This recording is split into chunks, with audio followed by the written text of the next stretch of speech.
Hello po sa ating mga kababayan. Welcome back sa ating channel. At kung hindi ka pa nakapag-subscribe ay please i-click mo na po yung subscribe button and bell notification button para updated ka sa mga next videos na i-upload ko. Thank you so much. And for this video ay gusto ko pang i-share sa inyo kung paano makapag-transfer from BPI to OF Bank account. So meron na po ako mga videos about BPI, how to open, and same as sa OF Bank account. Sa OF Bank application, kung wala pa po kayo at gusto nyo magkaroon ng online banking. So, meron na rin po ako mga videos about OF Bank. At dahil meron akong BPI application, so dito ako magta-transfer from BPI. So, transfer lang natin from BPI to OF Bank account kung real time ba siyang papasok sa OF Bank account. So, pag open nyo po ng inyong BPI application, ito po yung bubungad sa screen. And kailangan nyo pong i-input yung inyong username, password, at kailangan nyo mag-login para makapag-transfer ng pera from BPI to OF Bank account. So, ayan, nandito ako ngayon sa aking BPI application. Kung makikita nyo, merong account, my accounts, my transfer, payload, invest, and more. So, dahil magta-transfer tayo, so ito yung i-click mo, yung transfer.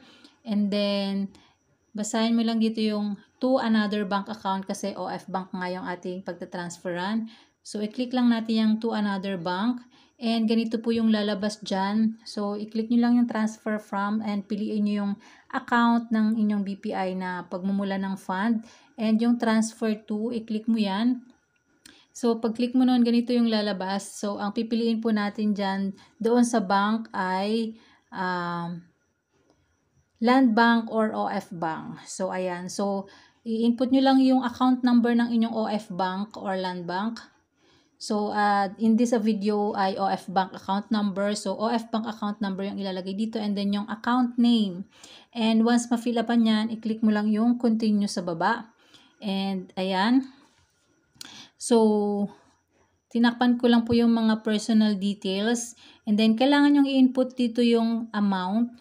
Or kung gusto nyo lagyan ng additional note, pwede rin. Optional naman po yan. And then, once ma-fill upan yan, click lang yung continue. And, ayan. Kailangan nyo pong i-double check kung tama yung account number ng OF Bank, ng destination account. So, via InstaPay po yung ating transfer. And, ayan. 500 pesos yung i-transfer natin. And, from BPI to OF Bank ay meron siyang charge or transfer fee na 25 pesos. So, ang makakaltas po sa ating BPI account ay 525. So, kung tama po lahat ng details, i-click lang po natin itong confirm sa baba. And, ayan.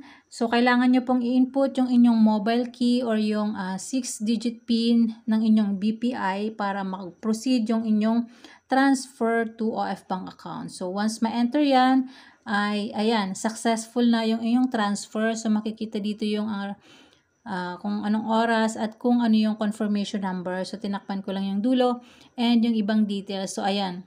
And 525 ngayong kakaltas doon sa ating account. And, ayan, kung gusto nyo pang mag-transfer ng iba pa, so new transfer yung piliin nyo. Pero kung gusto nyo naman na go to my accounts para i-check kung nakaltas na nga sa inyong BPI account, so pwede nyo i-click yung go to my accounts. So, after po nyan, ay chinek ko kaagad yung aking OF Bank account at ayan, nakita ko na pumasok kaagad sa transaction history ng aking OF Bank account yung transfer from BPI na 500 pesos. So, ibig sabihin, InstaPay transfer. So, real time pong pumasok sa OF Bank account. So, ayun, ganun lang po kadali kung paano mag-transfer from BPI account online to OF Bank account. So, sa next video naman po ay i-share ko naman kung ano yung experience ko about sa pag-withdraw or paggamit ng OF Bank ATM card sa BDO. So, abangan niyo po yung aking next upload about OF Bank account. So, ayun lang po muna for this video. Thank you so much for watching. At kung hindi ka pa nakakapag-subscribe, ay please i-click mo na po yung subscribe button and bell notification button para updated ka sa mga next videos na i-upload ko. Thank you so much. Bye!